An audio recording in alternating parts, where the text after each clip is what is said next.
After the great winter plagued Bhaskar, the elemental Aiji faded into existence, taking their natures with them. As the cold darkness receded, the Aji's power returned, but the people are not ready. Those who are unable to control their innate abilities go berserk and threaten civilization once again. Many run from their fate and the threat of others by escaping to the sanctuary of Idun. Rome and Sparrow grew up in Sun, the last standing city outside of Idun. While fleeing the berserker threat, Rome sacrifices his chances to escape for Sparrow. She arrives in Idun alone and is forced to adapt to a new life as the ward of the prominent household. Meanwhile, Rome struggles to choose between his sister and his responsibilities as part of the Fourth Brotherhood. His choice becomes more important when another group threatens to change the way of life in Sun, and Rome finds himself at the center of it. If he can't learn to control the power growing within him, he could lose everything. Nature always has a way of coming back. Tower of Dogs, a fantasy dystopian by H.H. Miller.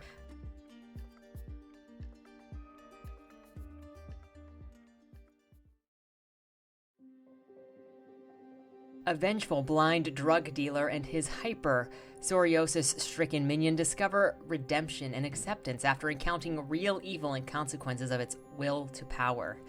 Hail, cries Broken, serpent-cursed seer, adopted daughter and sole follower of the blind drug-dealing, cult-leading troglodyte, fear of the Lord of the Black Flame, Kanti. Together, these wannabe villains embark through fire and wand smoke on a vengeance quest against Village South, seeking occult powers enough to burn down the town, then the city and their hob-ridden streets, then the Fae-plagued wilderness, and eventually the whole island of Sealand. This is until their leaden souls are turned to gold after coming face to face with real evil, betrayal, despair, and incarnation of tyranny. From Bedlam the spheres separate, from shadow light, from light cometh shadow, one prima materia from infinite immaterial, come Ouroboros, dissolve the spheres. Wand Smoke Broken, a gunpowder fantasy novel by Marquise Liddle.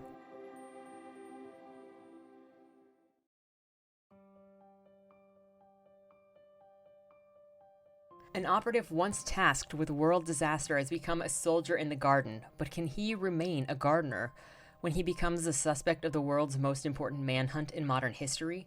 Ghost was a child soldier framed for treason before assuming an identity in his adult life. Troubled with grief, PTSD, and a contradictory disposition for the value of human life, and taking it, he struggles to live in a civilian world. But it was not all meant to be, as he becomes the target for a manhunt related to the theft of a fabled Holy Grail, which was fused to Pandora's box by King Arthur. Fueled with political and military intrigue and magical realism, lots will find their love for the characters as the emotion is raw and uniquely told and inspired. The Holy Grail War, Volume 1, The Hedgehog, a novel by Arminis Arfanil. As the year comes to a close, the author is donating all the royalties for the remainder of the year to help veterans in need, which goes to the Wounded Warrior Project.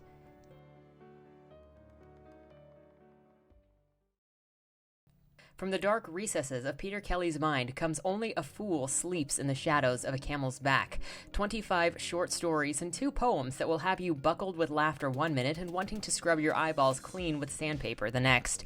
Ever wondered what would happen if Hitler and Stalin first met as sperm in the urethra? Or what Satan thinks of his job? Do you lie awake at night wondering what Robin Hood's dirty little secret was, or just how badass little old grannies can be? Then this book is right up your street. Elm Street. Like trawling the canals of a forgotten city within a dead society, this eclectic mix dredges up mud-caked truths best left buried. From the seemingly banal to speculative, surreal, and historical fiction, this award-winning author takes an unflinching look into the terminal condition we all suffer from: life. Only a Fool Sleeps in the Shadows of a Camel's Back is an eclectic collection of short stories by Peter Kelly. And fun fact Mr. Kelly wanted you to know is in York, England, it's legal to shoot a Scotsman with a bow and arrow, just not on a Sunday, unless he's drunk or has a weapon.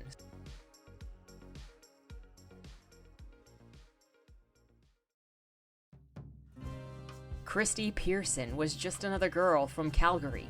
Now she's one of the few that are left. In fact, she might be the only one left. You see, something happened. Monsters. Monsters everywhere.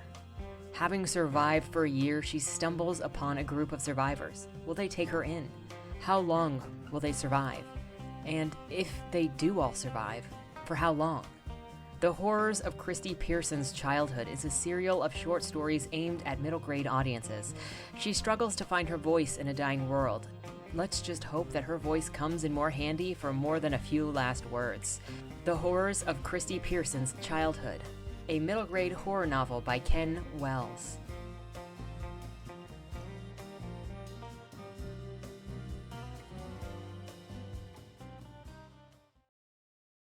A comedy with bite.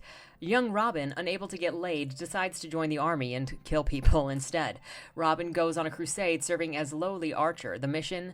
Free the slaves. After many exciting battles, Robin is trained as an assassin of the cross. This is the beginning of Robin's destiny, which unfolds in this book. Assassins of the Cross is a complex comedy that starts out as an accurate retelling of the Third Crusade.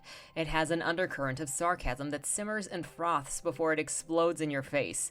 Video game references, burlesque comedy routines, Robin Hood versus Dracula, and semi-psychotic rants about Monotrem's varying degrees of insanity. Assassins of the Cross has it all aplenty. Assassins of the Cross. Farcical fantasy by Holland Timmons. It reads like a movie but is told like a comic book.